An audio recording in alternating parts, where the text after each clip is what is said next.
राधे राधे दोस्तों, आज हम आपको सुनाएंगे चार भाई और उनकी इकलौती बहन की कहानी। अगर आप हमारे चैनल पर नए हैं तो प्लीज़ हमारे चैनल को सब्सक्राइब करें, वीडियो को लाइक करें और शेयर करें। एक समय की बात है, एक गांव में चार भाई रहते थे। उन चारों भाइयों की एक छोटी बहन थी। उनके माता पिता बचपन में ही गुजर गए थे। वे चारों भाई आपस में बड़े ही प्रेम से रहते थे, लेकिन वह चारों भाई अपनी बहन से बहुत ज़्यादा नफरत करते थे, क्योंकि वह भगवान की भक्ति करती थी और ज़रूरतमंद लोगों की मदद किया करती थी। वह सोचती थी, अगर मैं लोगों की भलाई करूँगी तो भगवान मेरी भलाई करेगा। लेकिन उन चारों भाइयों को यह बिल्कुल भी पसंद नहीं था कि उनकी बहन ऐसा करे।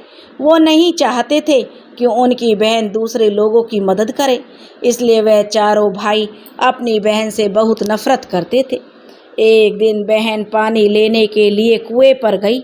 जब वह पानी लेकर वापस आ रही थी, तभी रास्ते में उसे एक साधु महाराज मिले। उन्होंने कहा, बेटी, मुझे बहुत ज़ोर से प्यास लगी है। अगर तुम थोड़ा पानी पिला दोगी तो भगवान तुम्हारा भला करेगा। फिर वह तो लोगों की सहायता करने वाली लड़की थी। उसने सोचा कि भले ही मैं अपने भाइयों से मार खा लूँगी, लेकिन इस साधु महात्मा को पानी जरूर पिलाऊंगी। ऐसा विचार करके उस लड़की ने उस साधु महात्मा को पानी पिला दिया। साधु महाराज कोई साधारण मनुष्य नहीं थे। उनको अनेक प्रकार की सिद्धियां प्राप्त थीं, लेकिन यह बात उस बहन को पता नहीं थी।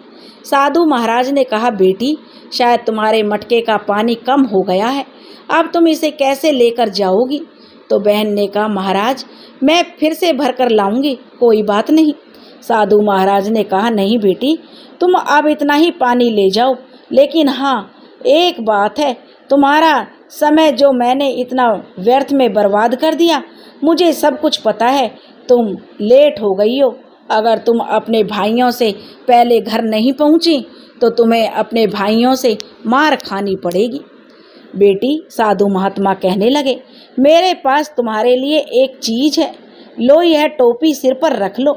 टोपी को सिर पर रखकर तुम जो चाहो वह काम बहुत जल्दी कर सकती हो।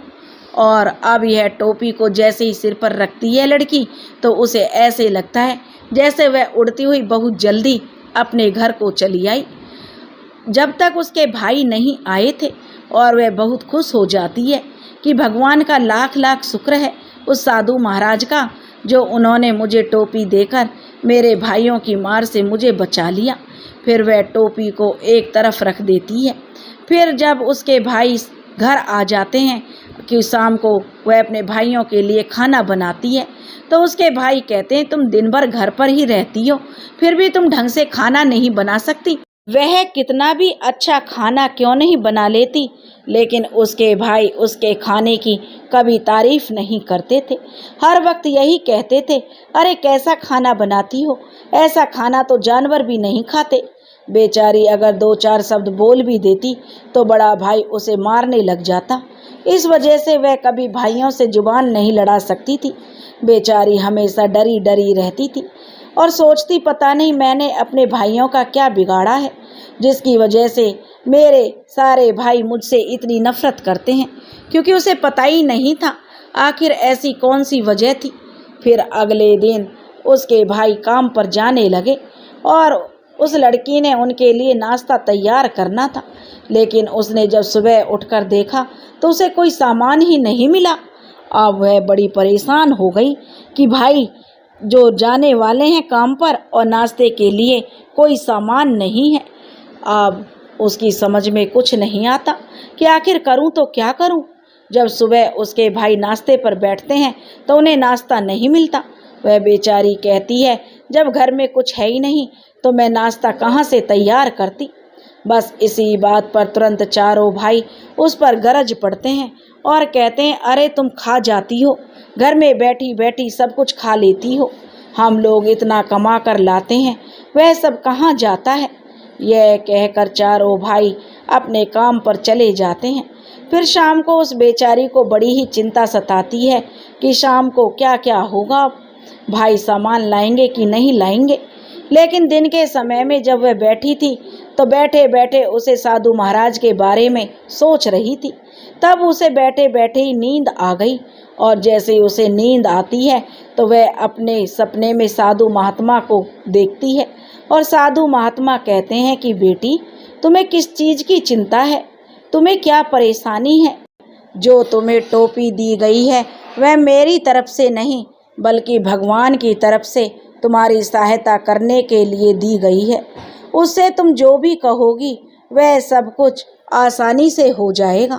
फिर अचानक उस लड़की की नींद खुल जाती है, लेकिन साधु बाबा ने जो बात सपने में कही थी उसे वह एक बार फिर से प्रयोग करना चाहती थी। शाम का समय होने वाला था। उसके भाई अभी घर पर नहीं आए थे। वह शाम के समय उस टोपी को सिर पर रखकर कहती है, क्या आप मेरी ख्वाहिशों को पूरा कर सकती हैं? हमारे लिए भोजन तैयार करवा सकती हैं? तब टोपी में से आवाज़ आती है कि हमें तो बस आपकी सेवा करने के लिए भेजा गया है। आप जो भी कहेंगी वह सारे का सारा काम हो जाएगा। बस आप इस टोपी को सिर पर रखकर कहना, वह सब काम हो जाएगा। अब वह लड़की उस टोपी को सिर पर रखकर खाना बनाने लगती है तो उसके बर्तनों में सब कुछ अपने आप आ जाता है और खाना बनाकर तैयार हो जाता है। शाम के समय उसके भाई कुछ सामान लेकर आते हैं, लेकिन बहन ने कहा कि मेरे भाइयों, आप लोगों को अब घबराने की कोई ज़रूरत नहीं है। मैंने आज बहुत ही शानदार खाना बनाया है, आप एक बार खाकर तो देखिए। फिर चारों भाई उस दिन जब भोजन करते हैं तो वाकई उस दिन उंगलियां चाटते रह जाते हैं और उन्हें मज़ा आ जाता है। उसके बाद भी काफ़ी भोजन बच जाता है।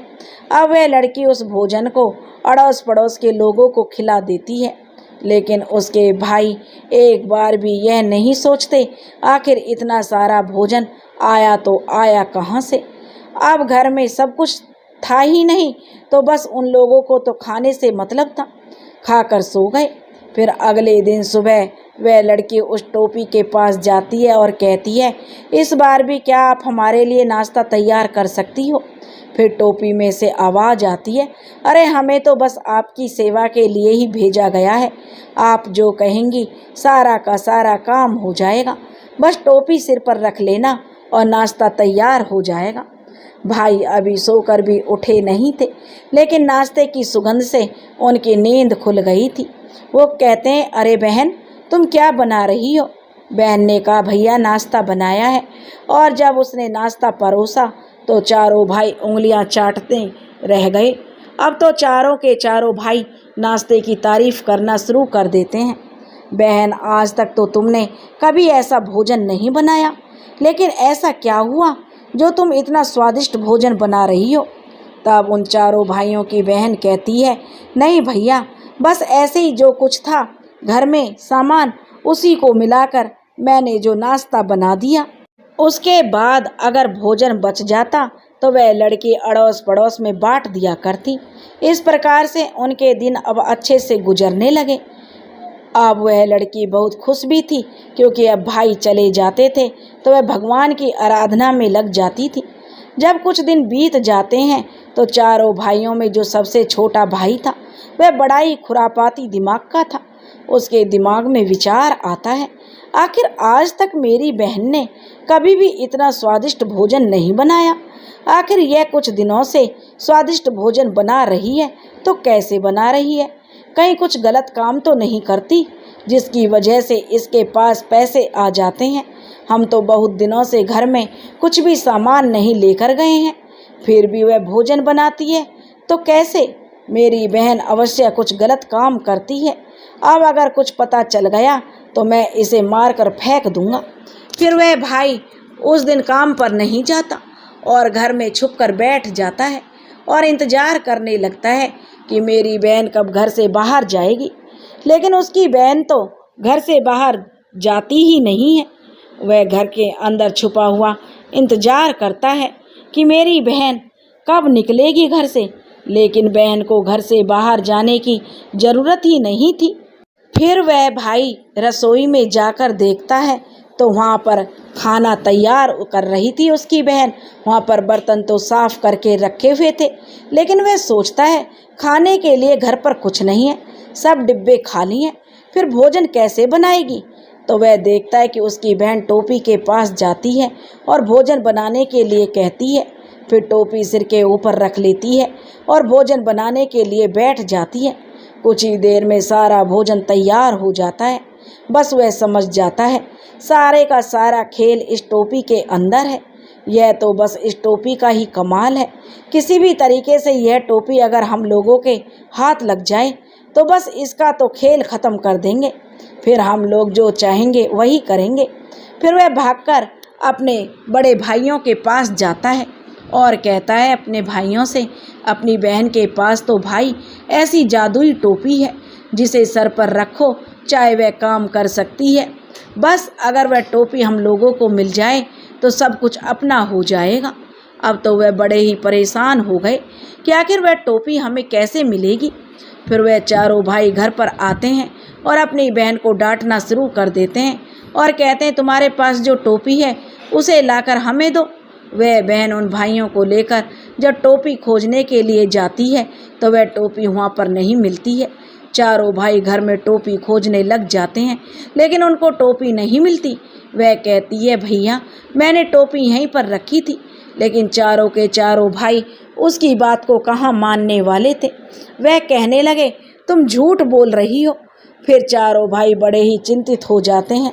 वह एक जादूगर के पास जाते हैं और उससे पूछते हैं कि आखिर हमारी बहन के पास एक जादुई टोपी थी, वह कहाँ गई। उस जादूगर ने कहा हाँ उसके पास एक जादुई टोपी है जो उसे एक साधु महात्मा ने दी है। अगर वह टोपी तुम लोगों को मिल जाए तो तुम रातों रात करोड़पति बन जाओगे। भाइयों ने कहा आखिर आप हमें बताइए इस समय वह टोपी कहाँ है। जादूगर ने कहा वह टोपी फिर से उस साधु महात्मा के पास चली गई है। उन्होंने कहा क्या आपको साधु महात्मा के बारे में कुछ पता है, वह कहाँ रहते हैं। जादूगर ने कहा नहीं इतना तो मैं नहीं जानता, लेकिन हाँ इसके लिए तुम सबको अपनी बहन की खातिरदारी करनी पड़ेगी। अपनी बहन को अपने जाल में फंसाना पड़ेगा, फिर किसी तरीके से उस साधु महाराज तक पहुंचा जा सकता है। अगर तुम सब उस तक पहुंच गए तो फिर उससे टोपी मांग लेना। उन्होंने कहा हम अपनी बहन से बहुत ज़्यादा नफरत करते हैं और हम लोग उसको देखना तक पसंद नहीं करते। जादूगर ने कहा आखिर तुम सब अपनी बहन से इतनी नफरत क्यों करते हो। तब उन्होंने कहा वह हमारे बाप की तरह बन गई है। हमारा बाप भी ऐसा ही था।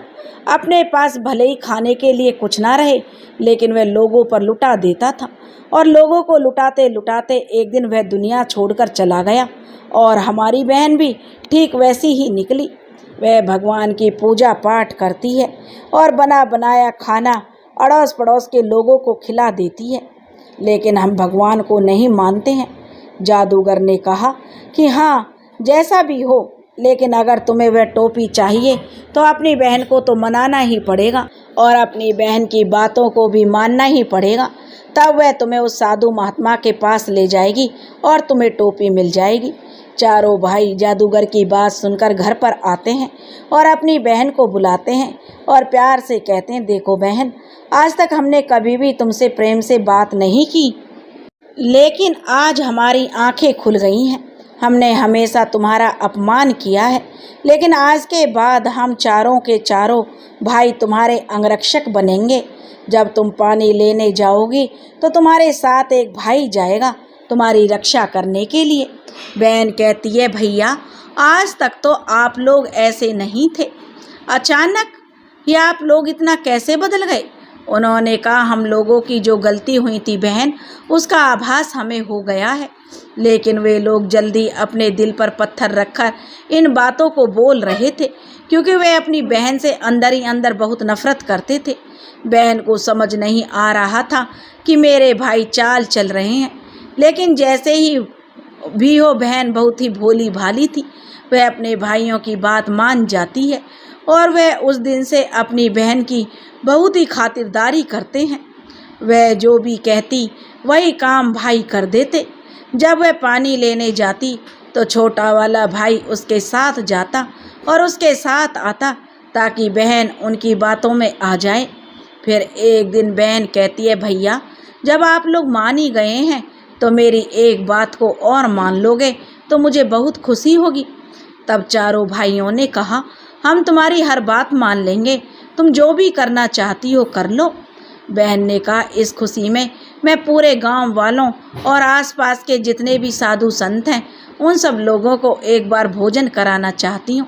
भाइयों ने कहा, भोजन तो करा सकती हो बहन, बहुत अच्छी बात है, लेकिन इतना सारा अनाज और इतने सारे बर्तन कहाँ से आएंगे?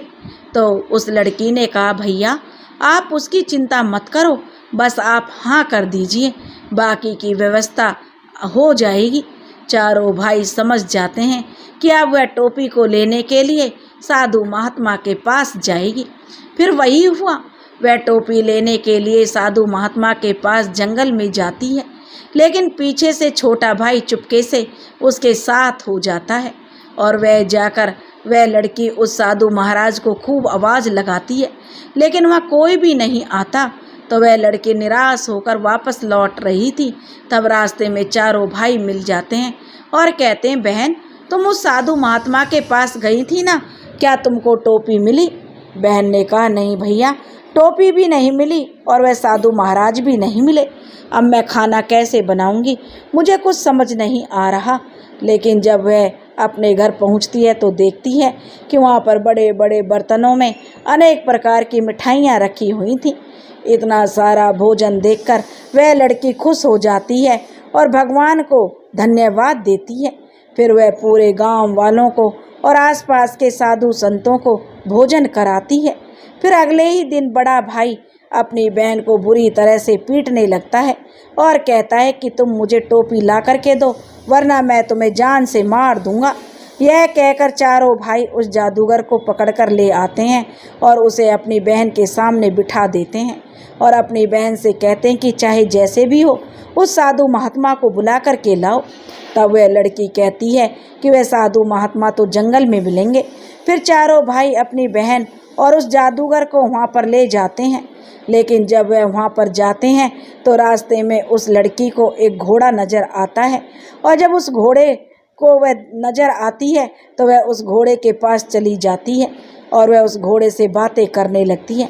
घोड़ा मनुष्य की आवाज़ में उस लड़की से बात कर रहा था, लेकिन जब चारों भाइयों ने देखा हमारी बहन घोड़े के पास जाकर उससे बातें कर रही है तो छोटा भाई वहाँ जाकर बहन को थप्पड़ मारता है। तब घोड़ा कहता, अरे तुम कम से कम इससे नहीं डरते हो तो भगवान से तो डरो। तुम अपनी बहन पर अत्याचार करोगे तो भगवान तुम्हें कभी माफ़ नहीं करेगा। फिर बड़ा भाई अपनी बहन को पीटना शुरू कर देता है और कहता, जल्दी से साधु महात्मा को बुलाओ, नहीं तो मैं तुम्हारा सारा खेल ख़त्म कर दूंगा। फिर वह भगवान से लड़की प्रार्थना करना शुरू कर देती है और वह घोड़ा भी भगवान से प्रार्थना करना शुरू कर देता है। वह कहते हैं, हे भगवान, जैसे भी हो साधु महात्मा का हम लोग इंतज़ार कर रहे हैं, उन्हें यहाँ पर भेज दीजिए। और कुछ ही समय में रो रो कर जब उस साधु महाराज की वो लड़की आराधना करती हैं तो साधु महाराज वहाँ पर आते हुए दिखाई देते हैं। उस लड़की की नज़र जब साधु महात्मा पर पड़ती है तो तुरंत पहचान जाती है और बड़ी ही खुश हो जाती है कि चलो भगवान ने उनकी प्रार्थना सुन ली और साधु महात्मा आ रहे हैं। अब वह लड़की बड़ी खुश हो जाती है। फिर साधु महात्मा जैसे ही उस लड़की के पास आते हैं तो वह लड़की जा कर के साधु महात्मा के चरणों में गिर जाती है और कहती है कि महाराज, मैं कितने दिनों से आपको ढूंढ रही थी, आप ही मेरे को बचा सकते हैं। देखिए मेरे भाई मेरे साथ कैसा बर्ताव कर रहे हैं। साधु महाराज कहते हैं कि बेटी घबराओ मत, तुम भगवान की भक्ति करती हो और तुम्हें सवारी के लिए भगवान ने एक घोड़ा दिया है। यह घोड़ा सदा तुम्हारे साथ रहेगा, तुम्हारा कोई बाल भी बांका नहीं कर सकता। चारों भाइयों ने उस जादूगर से कहा, देखो जादूगर, साधु महाराज, अब तक जो तुमने किया वह कर लिया। तुमने अब हम लोगों को बहुत परेशान किया है, अब जल्दी से वह टोपी हमें दे दो। वह साधु महाराज कहते हैं, यह टोपी तुम्हें नहीं दे सकते हम जादूगर, यह तुम्हारे काम की नहीं है, क्योंकि यह उन्हीं लोगों के पक्ष में काम करती है जो लोग नेक दिल के होते हैं और अच्छे स्वभाव के होते हैं। लेकिन तुम चारों तो निर्दयी हो, अपनी इकलौती बहन को मारते पीटते हो, धर्म कर्म कुछ नहीं करते, और यह जादूगर भी अपने स्वार्थ के लिए टोपी को पाना चाहता है। जादूगर ने कहा, देख लो, अगर तुम टोपी नहीं दोगे तो तुम्हारी खैर नहीं है। जो तुम घोड़ा देख रहे हो इसी की शक्ल में तुम्हें घोड़ा बना दूंगा और इस लड़की को घोड़ी बना दूंगा। चारों भाई कहते हैं, हाँ जादूगर, जल्दी से इसे घोड़ी बना दो और साधु महाराज को घोड़ा बना दो। इसी जंगल में ऐसे ही घूमते फिरते रहेंगे। साधु महाराज ने कहा, तुम्हारी इतनी मजाल कि मेरे को घोड़ा और इस लड़की को घोड़ी बना दोगे? तुमको मेरी शक्ति का पता भी नहीं है। जादूगर कहता, अरे तुम मेरे जादू के आगे टिक नहीं सकते। जादूगर जब उस लड़की पर और उस साधु महात्मा पर अनेक प्रकार के जादू करता है, लेकिन कोई भी जादू कामयाब नहीं होता है। साधु महाराज कहते हैं, चलो तुम अपनी करने का फल भुगतने के लिए तैयार हो जाओ। और फिर साधु महात्मा हाथ में जल लेते हैं और एक मंत्र पढ़कर उन चारों भाइयों पर छिटक देते हैं। और जैसे ही छिटकते हैं, चारों के चारों भाई घोड़े बन जाते हैं। वह जादूगर यह दृश्य देखकर हैरान रह जाता है और सोचता, अरे ये क्या हो गया। तुरंत ही वह जादूगर साधु महात्मा के चरणों में गिर जाता है और कहता है, महात्मा जी मुझे माफ़ कर दो, मेरे साथ ऐसा काम मत करना। मैं आपको अच्छी तरह से समझ गया हूँ, आप महान हैं। बस इस तरीके से जादूगर तो बच जाता है, लेकिन वे लड़की के चारों भाइयों की हालत खराब हो जाती है। साधु महात्मा कहते हैं, देखो बेटी, अब तुम बिल्कुल भी चिंता मत करना। चारों भाई जो तुम पर हमेशा अत्याचार करते थे, अब तुम्हें कोई कुछ नहीं कर पाएगा। बल्कि अब तो यह बेजुबान जानवर हैं, यह कुछ करना भी चाहें तो भी कुछ नहीं कर पाएंगे। फिर साधु महात्मा कुछ ही समय में वहाँ से अंतर्ध्यान हो जाते हैं। दोस्तों, अगर आपको यह कहानी पसंद आई हो तो प्लीज़ हमारे चैनल अपनी संस्कृति 01 को लाइक करें, सब्सक्राइब करें और शेयर करें। राधे राधे।